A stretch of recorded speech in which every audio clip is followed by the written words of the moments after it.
بسم اللہ الرحمن الرحیم۔ ناظرین گرامی، دیوار پر والد کے ہاتھ کے نشان کا عجیب واقعہ۔ ابا جی بوڑھے ہو گئی تھے، اور چلتے چلتے دیوار کا سہارا لیتے تھے۔ نتیجن دیواروں کا رنگ خراب ہونے لگ گیا۔ جہاں بھی وہ چھوتے تھے وہاں دیواروں پر ان کی انگلیوں کی نشانات چپ جاتے تھے۔ میری بیوی کو جب پتا چلا تو وہ اکثر گندی نظر آنے والی دیواروں کے بارے میں مجھ سے شکایت کرتی۔ ایک دن سر میں درد ہو رہا تھا تو ابا جی نے سر پر تیل کی مالش کی تو چلتی ہوئی دیواروں پر تیل کے داغ بن گئے۔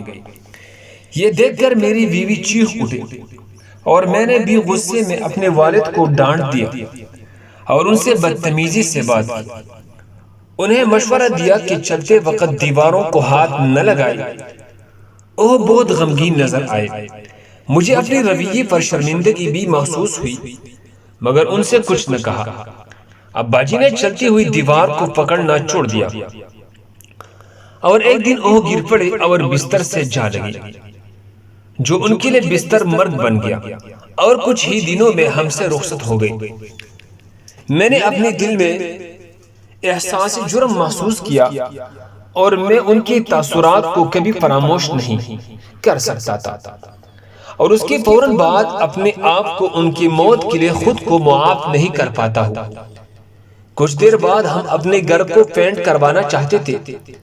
جب پینٹر آئے تو میرا بیٹا جو اپنے دادا سے پیار کرتا تھا، انہوں نے مصوروں کو دادا کی انگلیوں کے نشانات صاف کرنے اور ان کی علاقوں کو پینٹ کرنے کی اجازت نہیں دی۔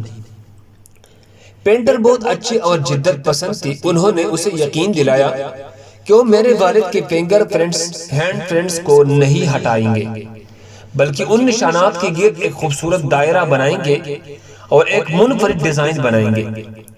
اس کے بعد یہ سلسلہ جاری رہا۔ وہ پرنٹس ہمارے گھر کا حصہ بن گئے۔ ہمارے گھر آنے والے ہر فرد نے ہمارے منفرد ڈیزائن کی تعریف کی۔ وقت کے ساتھ ساتھ میں بھی بوڑھا ہوتا گیا۔ اب مجھے چلنے کے لیے دیوار کے سہارے کی ضرورت تھی۔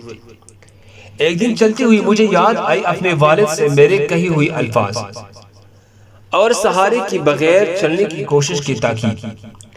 میرے بیٹے نے یہ دیکھا اور فوراً میرے پاس آیا اور چلتی ہوئی مجھے دیواروں کا سہارا لینے کو کہا، اس خدشے کا اظہار کرتی ہوئی کہ میں سہارے کے بغیر گر سکتا ہوں۔ میں نے دیکھا کہ میرا بیٹا مجھے پکڑے ہوئی ہے۔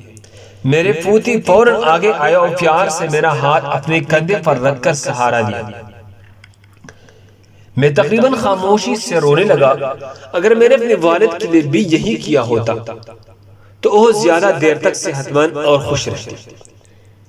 میری پوتی نے مجھے ساتھ لیا اور صوفے پر بٹھایا۔ پھر اس نے مجھے دکھانے کے لیے اپنی ڈرائنگ بک نکالی۔ اس کی استانی نے اس کی ڈرائنگ کی تعریف کی تھی، اس کو بہترین ریمارکس دی۔